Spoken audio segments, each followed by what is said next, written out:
करावी अशी मागणी तुम्ही घेऊन आले. त्याचबरोबर जे काढलेले कामगार आहेत कामावरून त्यांना पुन्हा रुजू करावे अशी मागणी घेऊन एकंदरीत काय सांगेल?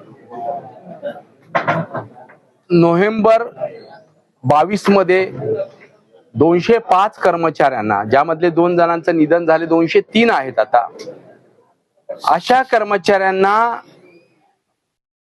सरकारची परवानगी न घेता, महाराष्ट्र शासनाची परवानगी न घेता या 203 कर्मचाऱ्यांना कामावरून काढून टाकण्यात आलं, ज्याच्यावरती लिक्विडिटर डी.के. काळे यांची स्वाक्षरी आहे. या बँकेचे व्यवहार बंद करण्यात आले. त्या सगळ्या डॉक्युमेंट्सवर देखील लिक्विडिटरची डी.के. काळेंची स्वाक्षरी आहे.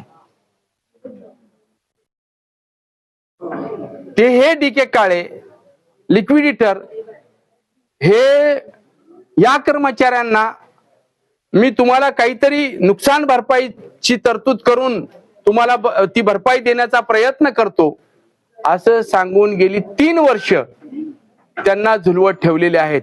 203 कर्मचाऱ्यांना त्या अचानक काढलेल्या बेकारीच्या कुऱ्हाडीमुळं, संसार उद्ध्वस्त आर्थिकदृष्ट्या झाल्यामुळं एका कर्मचाऱ्याने गळफास घेऊन आत्महत्या केली.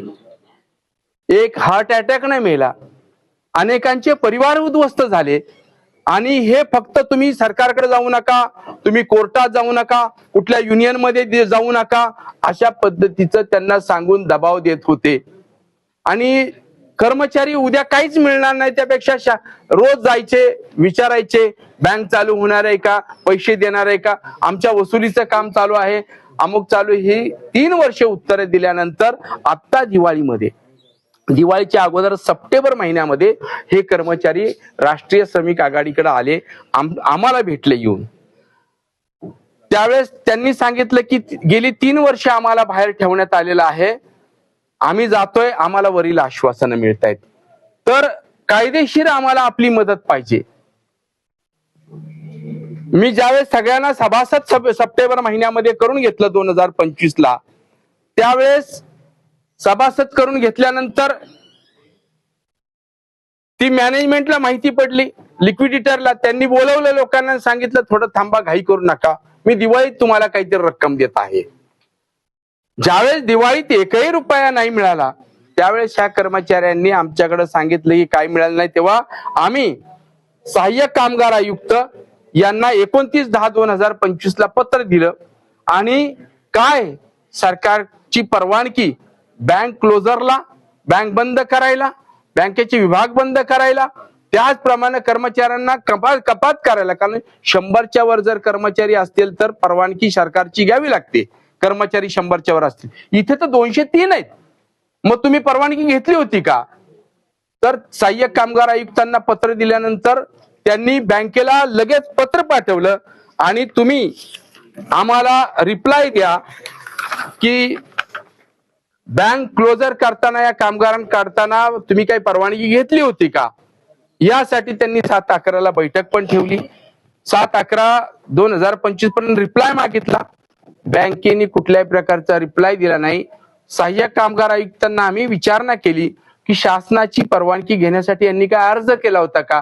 त्यांनी सांगितलं कुठलाही अर्ज आमच्या निदर्शनास येत नाही, कुठली परवानगी घेतलेली यांनी नाही, त्यामुळं हे बेकायदेशीर कृत्य बँकेने केलेलं आहे क्लोजरचं. हे सांगितल्यामुळे आम्ही म्हटलं लेखी आम्हाला पत्र द्या, आम्ही रुजू व्हायला तयार आहे, 3 वर्षाचा पगार द्या.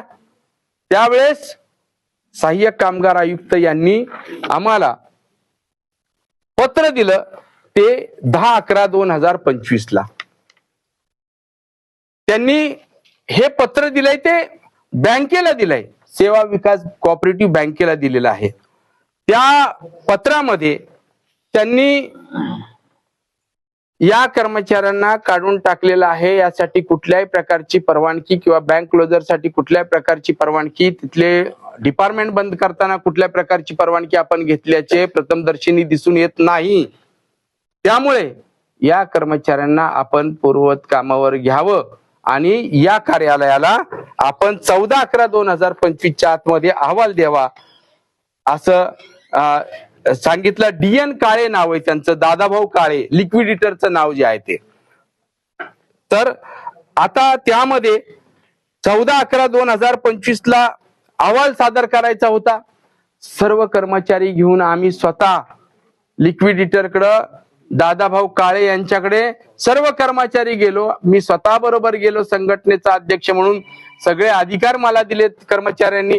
त्या अधिकाराचा वापर पण मी त्यांना भेटलो आणि सांगितलं असं असं सरकारची परवानगी तुम्ही न घेतल्यामुळं हे सर्व कर्मचारी कामावर हजर व्हायला आलेत. सर्व महापालिकेचं आपल्या सेवा विकास बँकेचे सर्व व्यवहार चालू करावेत, या कर्मचाऱ्यांना पूर्वत कामावर घ्यावं. ते म्हणले, त्यांनी सांगितलं की मी शासनाला पत्र पाठवून माझा खुलासा कळवतो. जॉईनिंग रिपोर्ट वरती त्यांनी सगळ्यांच्या सह्या केल्या आणि सर्व कर्मचारी हजर व्हायला गेले. त्यांना विनंती केली त्यांनी की थोडं थांबा, मी सरकारकडून आणि माझ्या डिपार्टमेंटकडून माहिती घेऊन आपल्याला योग्य तो निर्णय कळवतो. परत आम्ही सरकारकडे गेलो, सहाय्यक कामगार आयुक्ताकडे, आणि त्यांना रिपोर्ट सादर केलेला आहे. आता एक तर बाब निदर्शनास आलेली आहे की बेकायदेशीर दादासाहेब काळे यांनी, दादाभाऊ काळे म्हणजे DN काळे लिक्विडिटर यांनी या कर्मचाऱ्यांना स्वतःच्या सहीनं बेकायदेशीर कामावून काढलेलं आहे. बँक क्लोजरच्या प्रक्रिया ह्याच दादाभाऊ काळे यांनी राबवलेल्या आहेत. हे बेकायदेशीर आहे. आता सरकारला सहाय्यक कामगार आयुक्तांना आम्ही मागणी केली आहे.